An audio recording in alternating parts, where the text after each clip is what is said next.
Good morning everyone, welcome to happy hours. আশা করছি তোমরা সবাই খুব ভালো আছো। আমি যে খুব একটা ভালো ছিলাম না, সে আমার ব্লগ না আসা দেখে হয়তো খানিকটা আন্দাজ করা যায়। যাই হোক, সেসব কথা আর নাই বা তুললাম। সকাল থেকে আজ ব্লগ স্টার্ট করলাম, ভাবলাম নর্মাল লাইফে ফিরবো, সেই আশাতেই ব্লগ স্টার্ট করলাম। ঘুম হয়ে গেল।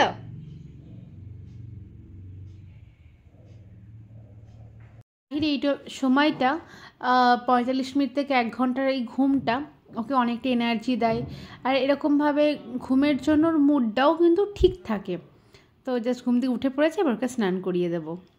দেখে উঠেই একটু স্নান করা একটু বিরক্ত হয়, তাই ভাবলাম 10 মিনিট পর করাচ্ছে। আমার একটা ফোন এসেছিল, একটা কাজের ফোন, সেটা কথা বলছিলাম, আর ভাবলাম এমনি দাঁড়িয়ে কথা বলবো।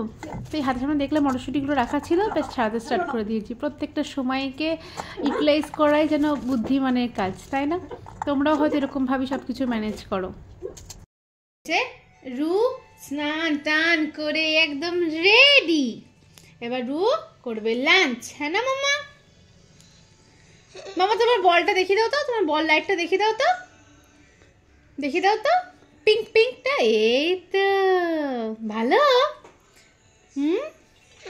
তাই একটুখানি বলে দাও তো, দাদা, দিদি আর বাবা, আচ্ছা মা। এই দুটো দিন আর ব্লগ দিতে পারিনি, শরীর মন কোনোটাই সাথ দেয়নি। মানসিকভাবে ভীষণ বিপর্যস্ত হয়ে পড়েছিলাম, পারছিলাম না, কিছুই করতে পারিনি, উঠতে পারিনি আমি দুটো দিন পুরোপুরি আর কি। যেদিনকে বাবার কাজটা হলো সেদিনকে কোনো রকম করে আর কি উঠে মনের জোরে কীভাবে করলাম কিছু জানি না। আগের দিনও সারা দিন আমি একদম বিছানার সাথে মিশেছিলাম, সেদিনটা কোনো রকমভাবে করলাম। আবার গতকাল সেম প্রচণ্ড জ্বর, কাঁপুনি, শরীরের ভীষণ, তবুও আর কি যাই। খাওয়া দাওয়া আমাদের হয়ে গেছে, জামা কাপড়গুলো তুলে নিই। রনু বলছে কোথায় একটা নিয়ে যাবে, চলো একটুখানি যাবে, চলো। সারাক্ষণ মন খারাপ করে বসে আছো, যাই, কি আর করবো। ভালো লাগছে না, একদমই বাড়িতে ভালো লাগছে না। বাড়িতে কেন, কোথাওই ভালো লাগছে না।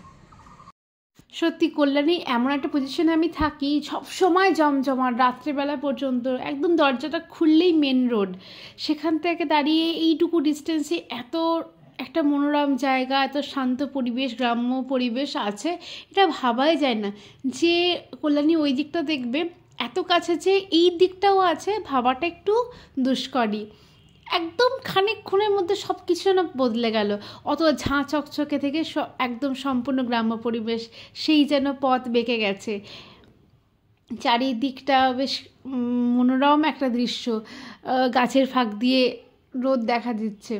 দুজনে মিলেই একটুখানি উপভোগ করার চেষ্টা করছিলাম। আর সামনেই গঙ্গা। জায়গাটা হচ্ছে চরসবাটি আর কি, জায়গাটার নাম বলছে। এখান থেকে যারা কল্যাণীতে আছো বা এসেছো তারা হয়তো জানবে। আমি প্রথমবার শুনলাম আর প্রথমবারই আমি গেলাম। আমি না দেখে একটু অবাক হচ্ছিলাম, ওই যে এরকমভাবে কীভাবে টাওয়ারগুলো করা আছে, কীভাবে কানেকশানগুলো যাচ্ছে। আমি রনকে তাই জিজ্ঞেস করছিলাম এটা কীরকম করে করে জলের ওপর দিয়ে। ও আমাকে কীরকম করে বোঝালো সব জিনিসটা। কতটা ইন্টারেস্টিং ব্যাপার। ওর কাজের জায়গাটাও যেখানে আমি পাই ওকে আমি জিজ্ঞেস করি কীভাবে কী করো কি না করো। ওরও বলতে আমার খুব ভালো লাগে, আর আমারও শুনতে খুব ভালো লাগে। আর বুঝি এত সুন্দর বলে, বোঝা যায় যে ও ভীষণ এনজয় করে ব্যাপারটাকে। বেশি দূর যেও না, তুমি যাচ্ছ কোথায়?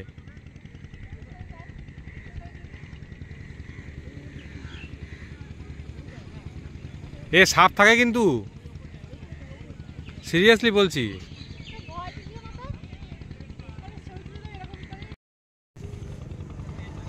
মনটা, বুকের যে চাপা কষ্টটা ছিল, অনেকটা মনটা শান্ত হয়ে গেল, ভালো লাগছে।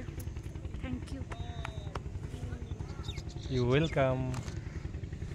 কি সুন্দর না জায়গাটা। ওইদিকে ফটোশ্যুট চলছে, ওইদিকটা দেখিও না। ওরা জলের তোরে কিছুটা পাড় ভেঙে গেছে, দেখতে পাচ্ছ? আর এখানেই এই গাছের গুঁড়িগুলোকে দিয়ে কীরকম করে বসার জায়গা করে দিয়েছে, বেশ ভালো করেছে। কারণ আমাকে এক কাপ চা এনে দিলে, বললো তুমি খাও, আমারও তো খুব, ওর একটা ফোন এসেছিলো, আমারও খুব ভালো লাগছিলো, ভিডিওটাও তার মধ্যেই করেছে আর কি। আর এই যে এখানে না মাছ ধরছিল, একজন ওনাকে জিজ্ঞেস করলাম পাচ্ছেন মাছ, তো উনি বললেন সেদিনকে উনি বেলে মাছ আর দুটো আর কি মাছের নাম বললে আমার ঠিক মনে পড়ছে না, সেই মাছ পেয়েছেন।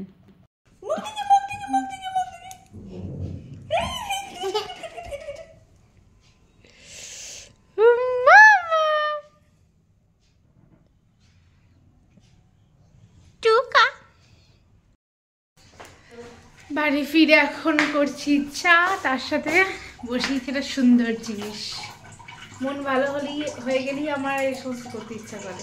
পায়েস হচ্ছে ফেভারিট, বুঝতে পারছো? ঘন দুধে গরুর দুধের পায়েস হচ্ছে। এদিকে বসিয়েছি চা, দুধটা ফুটছে, আমি চা পাতাটা দিয়ে দেবো। পায়েসটা ফুটছে আর ওদিকে চাটাও করছি, এগুলো করে নেব। তারপরে ঘরেরও আমার কিছু কাজ আছে। এই 3 দিন তো মানে জাস্ট মাই আর রণ দুজনে মিলে পুরোটা চালিয়ে নিয়েছে। আমি হয়তো অনেকটা ভালো কাজ কখনো কিছু করেছিলাম, তাই হয়তো মা আর রণকে এরকমভাবে পাশে পেয়েছি, অলওয়েজ আমাকে এরকমভাবে সাপোর্ট দিয়ে যাচ্ছে। আর বাবার কাছ থেকে এই যে রোজ পেয়েছে, মায়ের সাথে সাথে ইনিও পেয়েছেন রোজ। তারপরে বেরিয়ে গেলাম আমরা, রণ বলে চলো একটু ফুচকাও খেয়ে আসি। গেলাম, কি দুর্দান্ত ফুচকাটা ভাই মেখেছিল, মানে আমার তখন বললেন ভাই যদি না আসতাম আজকে মিস। এখানেই আমরা ফুচকা খাই সেন্ট্রাল পার্কে, খুবই ভালো।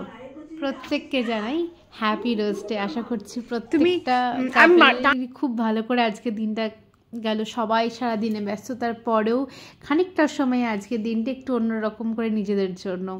আর এই যে আমার ছোট্ট গোলাপটা, একটা গোলাপ হাতে নিয়ে খুব ভালো করেই দিনটা আজকে শেষ হলো। অনেকটা মন খারাপ, কষ্ট, যন্ত্রণা, খানিকটা থেকে রিলিফ পাওয়া, সব কিছু নিয়েই আজকের ব্লগটা এখানেই শেষ করছি। তোমরা জানিও আমার ব্লগ আজ তোমাদের কেমন লাগলো। দেখা হচ্ছে নেক্সট ব্লগে। টাটা।